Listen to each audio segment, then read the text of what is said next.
절벽에서 아슬아슬하게 서 있는 남자. 한때 컴퓨터 그래픽의 의혹까지 나오며 뜨거운 화제를 모았던 이 남자의 이름은 데니 맥카스킬이다. 아찔한 바위 사이를 올라가는 것도 모자라 절벽을 코앞에 둔 산등성이를 자유롭게 다니는 모습은 그야말로 손에 땀을 주게 한다. 하지만 정작 맥카스킬은 어느 누구보다 여유롭고 자유롭다. 그의 곁엔 엔진이 가지 못하는 길을 정복하는 자전거가 있기 때문이다.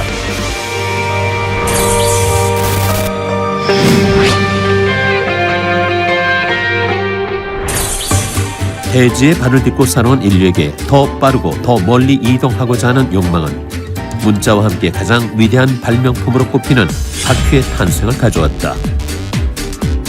그리고 두 개의 바퀴는 사람의 힘으로 가장 빨리 이동할 수 있는 자전거의 탄생을 알렸다. 근대 이르러 자전거가 발명된 것은 1790년 프랑스의 귀족 꽁트 드 시브락에 의해서였다. 아이들이 말처럼 타고 놀던 장난감 목마같이 아주 간단한 구조에서 아이디어를 얻은 시브락은 빨리 달릴 수 있는 기계란 뜻을 가진 셀레르페르를 발명했다. 하지만 자전거가 상품으로 개발된 것은 1817년 독일의 칼 폰 드라이스가 발명한 드라이지네다. 당시 독일 바덴 대공국의 산림국 책임자였던 드라이스는 넓은 숲과 거친 땅을 관리했는데 먼 거리를 쉽게 이동하기 위해 새로운 운송수단이 필요했고 방향 전환 장치를 단 셀레르페르보다 진일보한 기계를 탄생시켰다. 드라이지네는 최고 15km까지 속력을 낼 수 있어 빠른 발이란 뜻의 벨로시페드란 이름으로 불리며 프랑스, 영국, 미국 등지로 보급됐다. 1860년대에 들어와 자전거 역사에서 가장 중요한 발명이 이루어진다. 그것은 피에르 미쇼가 만든 페달이 달린 자전거였다. 이 신기한 자전거는 호비 호스와 같은 형태의 차체에 앞바퀴에 페달을 달아 스스로 굴러갈 수 있도록 만든 혁신적인 자전거였다. 당시 대중과학잡지인 사이언티픽 아메리카는 페달식 벨로시패드를 두고 살아있는 물건처럼 보기에도 상쾌하고 아름다울 정도로 우아하게 미끄러져 내려갔다고 묘사할 정도였다. 단순하면서도 타기도 쉬운 피에로 미쇼의 벨로시패드는 사람들의 마음을 빠르게 사로잡았다. 1861년 불과 2대 팔린 벨로시패드는 1년 만에 142대, 1865년엔 400대가 판매돼 최초로 대량 생산에 성공한 자전거로 이름을 남긴다. 자전거에 대한 사람들의 욕구는 여기서 멈추지 않는다. 벨로시패드를 이용한 경기가 열리면서 보다 빠른 속도를 추구하게 된 것이다. 1870년경 영국의 제임스 스탈리는 바퀴가 크면 속도가 빨라진다는 점에 착안해 벨로시패드를 기본으로 앞바퀴만 매우 큰 자전거를 개발했는데 이것이 바로 세상에서 가장 아름다운 자전거로 불리는 오디너리, 즉 페니 파딩이다. 1870년 제임스 무어는 잉글랜드 중부지방 선수권 대회에서 앞바퀴의 지름이 무려 43인치에 달하는 오디너리를 타고 등장해 큰 반향을 일으켰다. 그는 2번의 예선 경기에서 모두 우승을 차지하면서 오디너리의 장점을 입증했고 이후 자전거 대회 주최자들도 바퀴가 큰 자전거의 빠른 속도를 인정해 바퀴의 직경과 자전거 무게 제한을 없앴다. 갈수록 심해지는 속도 전쟁은 자전거 앞바퀴 크기 경쟁으로 이어졌고 급기야 오늘날의 자전거 바퀴보다 2~3배 이상 큰 최대 60인치의 오디너리가 등장하기에 이른다. 하지만 오디너리에겐 결정적인 단점이 있었다. 앞바퀴가 커질수록 자전거가 높아져 중심을 잡기 힘들었고 장애물에 걸리는 앞으로 고꾸라질 위험도 높아 여성이나 노인들은 탈 엄두조차 내지 못했다. 거기다 휠이 너무 비싸 부유층 젊은이들만이 가질 수 있었다. 이에 제임스 무어는 자전거가 우산처럼 가정에서 흔한 물건이 돼야 한다고 주장하기도 했다. 이런 결점을 해결해 대중적인 자전거 탄생을 알린 것이 바로 세이프티다. 1874년 영국의 해리 로서는 앞뒤 바퀴 크기를 똑같이 설계하고 앞바퀴에 페달을 다는 대신 두 바퀴 중간에 설치한 크랭크의 페달을 밟아 체인으로 뒷바퀴를 구동시켜 현대의 자전거와 거의 유사한 자전거를 만들어냈다. 세이프티는 타고 내리기 적당한 높이를 가진 직경의 바퀴를 적용해 승하차의 편의성을 높인 것이다. 사람들은 세이프티가 반짝 호기심을 끌다 말 것이라고 예측했지만 곧 오디놀이를 도로에서 몰아냈다. 남녀노소 누구나 쉽게 이용할 수 있는 실용적인 탈 것에 사람들은 열광했고 우편, 치안 유지, 군대까지 다양한 분야에서 세이프티를 도입하며 진정한 이동수단으로 자리 잡았다. 여기에 더해진 고무 타이어의 적용과 체인의 도입은 자전거의 최대 난제였던 경사로 등판 능력을 획기적으로 개선시켰고 속도 유지 능력도 향상시키면서 오늘날 흔히 볼 수 있는 자전거의 형태를 갖춘다. 1891년 독일이 드라이스를 자전거의 아버지로 공표하자 프랑스는 피에르 미쉐의 기념비를 세워 대응했다. 이는 자전거의 발명이 국가의 자존심이라 할 정도로 인류 역사에 엄청난 영향을 끼쳤다는 사실을 말해주는 것이다. 약 220년 동안 진화의 진화를 거듭하며 인류의 오랜 꿈을 현실로 만들어온 자전거. 이제 자전거가 없는 인류 역사는 상상할 수 없게 됐다.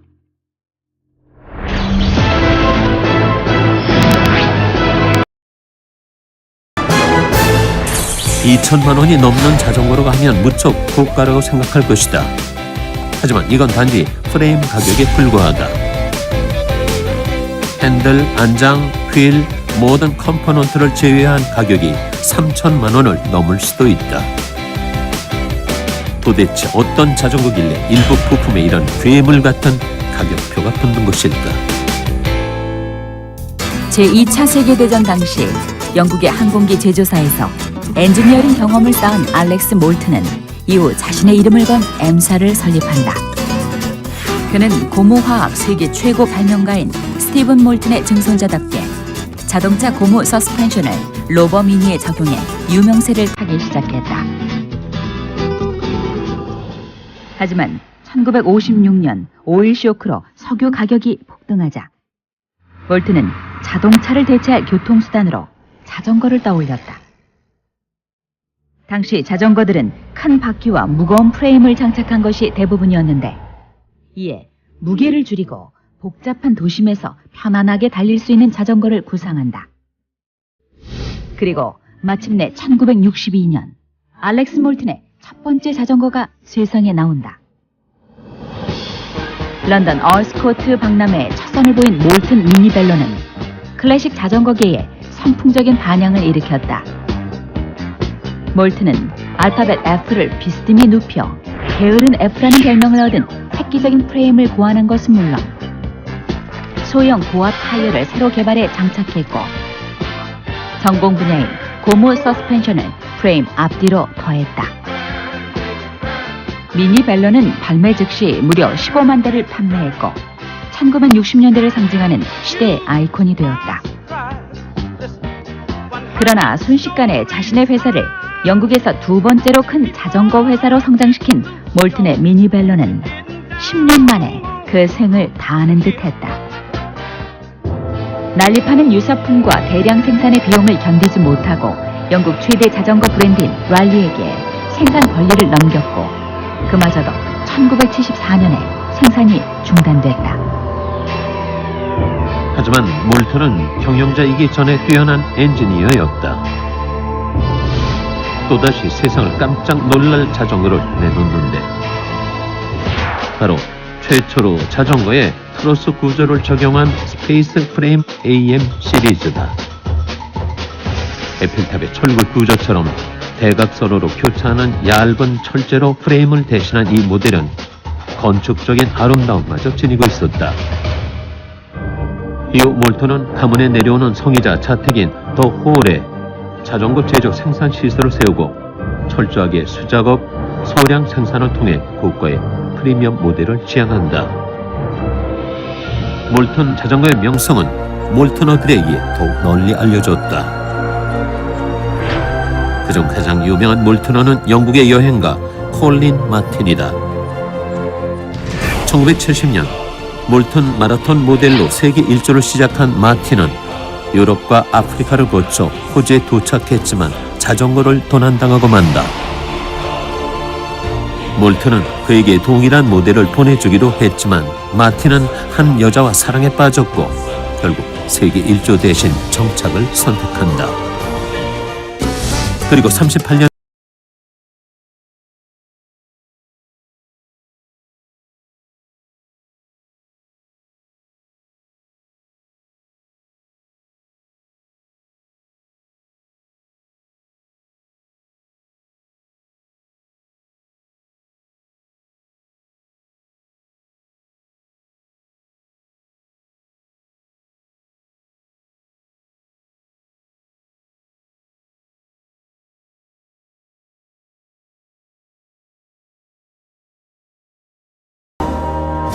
몰튼의 가치는 숫자로 표현할 수 없는 독자적인 디자인과 전통, 타의 추종을 불허하는 성능, 식을 줄 모르는 장인의 혼에서 시작된다.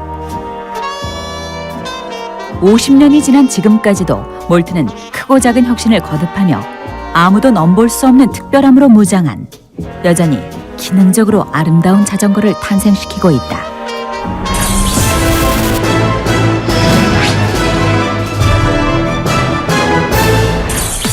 자전거의 종류는 크게 로드바이크, 산악자전거, 묘기 점프용 자전거, 하이브리드 등으로 나뉜다. 도로를 질주하는 쾌감을 느끼고자 하는 사람들은 로드바이크를, 짜릿하고 익스트림한 라이딩을 즐기고 싶은 사람들은 산악자전거를 주로 선택한다. 그 중에서도 자전거의 혁신적인 기술 발전은 산악자전거에서 비롯됐다. 1868년 5월 31일 파리에서 열린 세계 최초의 자전거 경주 이래 약 100년 동안 자전거 발달은 경주용 로드바이크를 중심으로 이루어졌다. 하지만 1980년에 들어와 산악 라이딩이 유행하면서 보다 많은 숙제를 떠안게 된다. 도울투성이 산길에서도 달릴 수 있어야 했고 급경사에 대비해 빠른 변속성과 뛰어난 제동력까지 필요했다. 그러면서 자전거는 과거 요구받지 않았던 신기술들로 무장하는데 여기엔 산악자전거의 창시자 게리 피셔를 빼곤 설명할 수가 없다. 1970년대 초 샌프란시스코 북쪽 마린 카운티에 있는 타말파이스 산에서 젊은이들은 덜컹거리는 낡은 자전거를 타고 산길을 내려왔다.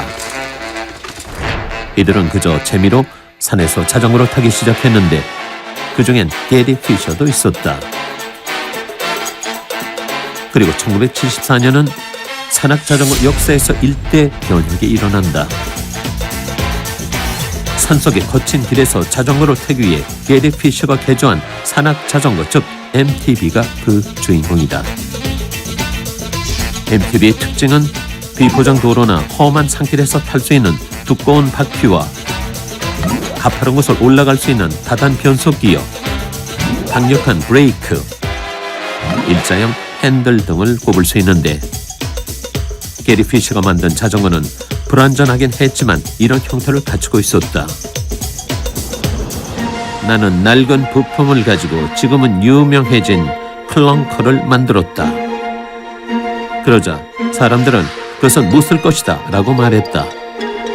그러나 나는 뭔가 대단한 것을 발견했다고 믿었다. 1976년엔 미국 캘리포니아주 타말파이스 산의 리팩이라는 코스에서 최초의 산악자전거 대회가 열리기도 했다. 이 대회는 3.4km에 이르는 꼬불꼬불한 내리막길을 누가 가장 빨리 내려오는지 겨루는 대회로 게리 피셔는 총 4번의 우승을 거머쥐었고 그가 세운 4분 22초의 기록은 아직도 깨지지 않는 기록으로 남아있다. 1979년에 들어서 둔하게 생긴 자전거는 성공할 리 없다는 부정적인 반응에도 불구하고 게리 피셔는 마운틴 바이크사를 설립해 첫해 160대 MTB를 그 이듬해 1000대를 팔았다. MTB에 등장한 자전거를 전천후 탈 것으로 탄생시켰다. 자전거의 활동 무대를 산 꼭대기까지 확장시켜 온로드는 물론 오프로드에서도 탈 수 있게 된 것이다. 젊은이들의 놀이로 시작됐던 산악 자전거는 1980년대에 이르러 자전거 시장의 큰 흐름으로 자리 잡았다. 이에 대규모 자전거 브랜드들도 산악 자전거의 생산에 눈을 돌리는데 1981년 최초의 양산형 산악 자전거 스톰 점퍼가 인기를 끌자 다양한 모델들이 양산되기 시작한다. 90년대 이후부턴 충격 흡수를 위한 서스펜션뿐 아니라 디스크 브레이크의 장착 등 로드 바이크에선 시도되지 않았던 기술적 혁신을 산악 자전거가 이끌게 된다. 그리고 미국을 벗어나 전 세계로 자전거 열풍이 불면서 자전거는 진정한 스포츠로 자리 잡았다. 약 4,000km를 20일 이상 달리는 자전거 경주로 사하라 사막을 횡단하는 다카르 랠리 못지않은 뚜르드 프랑스.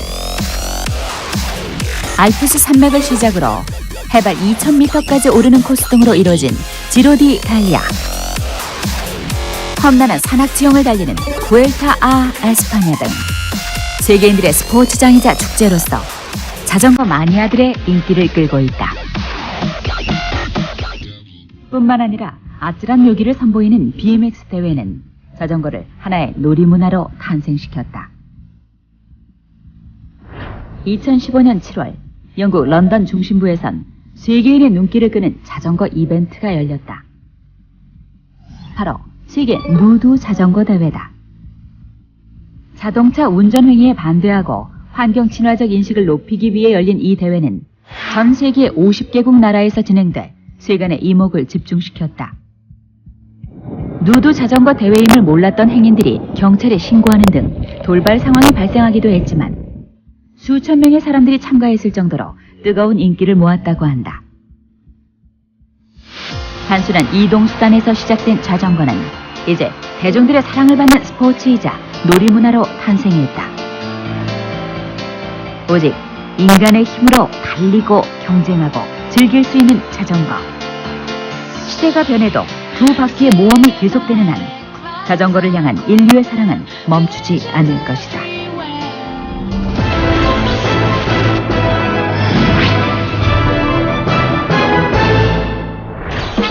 (100년) 가까이 모습이 변하지 않았던 자전거는 21세기에 들어와 다양한 변신을 시도하고 있다.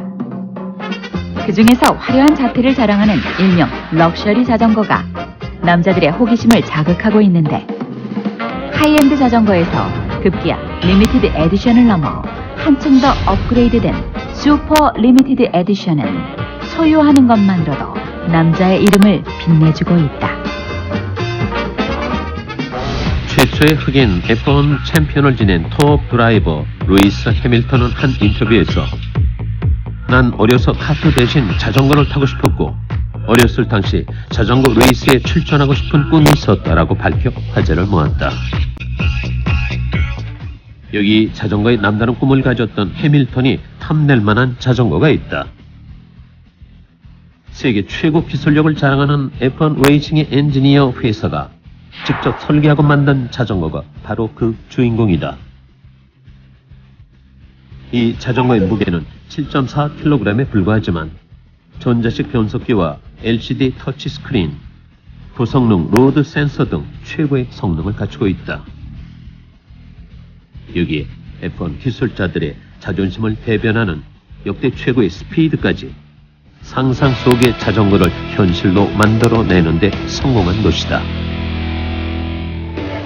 한 가지 흥미로운 사실은 많은 자동차 회사들이 자전거에서도 그들만의 리그를 만들어가고 있다는 점이다. 스포츠카로 유명한 이탈리아 자동차 브랜드 F사는 1980년대 말부터 F사의 F1 기술을 자전거에 접목해 로드바이크 CF1과 산악자전거 CF2를 선보였다. 이탈리아 슈퍼카 브랜드 엘사는 2013년 자사의 상징인 노란색을 이용해 50주년을 기념하는 자전거 임팩을 제작했다. 이 모델은 아벤타도르의 차체를 제작하는 데 사용된 것과 동일한 탄소 섬유를 이용했으며 사이클 레이스용 슈퍼 레코드 EPS 전동 변속 시스템을 탑재했다. 독일 명차 브랜드 M사도 자전거로 여러 번 유명세를 탔다. 제1차 세계대전 직후인 1924년부터 3년간 생산한 파이넨스트라센 하이브레너 자전거가 자사의 박물관에 전시돼 있을 정도로 자전거에 관심이 많았던 M사는 2012년 전기 자전거 컨셉인 스마트 e-바이크를 공개해 화제를 모았다. 프레임에서 바퀴까지 대부분의 부품을 CNC 알루미늄으로 제작했고 내리막길을 달리거나 감속할 땐 모터가 발전기 역할을 해 충전하는 방식으로 마치 자동차의 에너지 회생 장치와 같은 역할을 한다. 자동차 개발에서 얻은 기술과 노하우를 자전거에 적용한 사례는 독일 명차 브랜드 A사 자전거에서도 찾아볼 수 있다. 브레이크 바이 와이어, ABS, 유압식 서스펜션 등 첨단 기술이 장착된 자전거를 선보였다. 이렇듯 세계적인 자동차 회사들은 모터스포츠에서 쌓은 기술력과 세련되고 독특한 디자인의 다양한 자전거를 개발하는데 그 어느 때보다도 집중하고 있다. 빠른 네 바퀴가 보여줄 수 없는 조금 느리지만 아름다운 두 바퀴 징따를 결코 자동차가 대신할 수 없다는 점을 알고 있기 때문이다. 남자들에게 슈퍼카 못지않은 새로운 탈 것에 대한 호기심을 불러일으키는 명품 자전거. 자, 당신 어떤 슈퍼카, 아니 어떤 자전거를 소유하고 싶은가? 동그란 두 바퀴, 바퀴를 연결하고 지탱해주는 프레임, 거기다 안장과 핸들만 얹으면 기본적인 틀을 갖춘 자전거가 탄생된다. 극히 단순한 구조로 완성되는 자전거지만 인류에게 전해주는 감성은 그 이상이다. 바로 세상 어디나 갈 수 있는 최고의 자유를 자전거가 선사해주기 때문이다. 이것이야말로 속도 경쟁이 치열한 21세기에도 아날로그적 감성을 지닌 자전거가 여전히 사랑받는 이유일 것이다.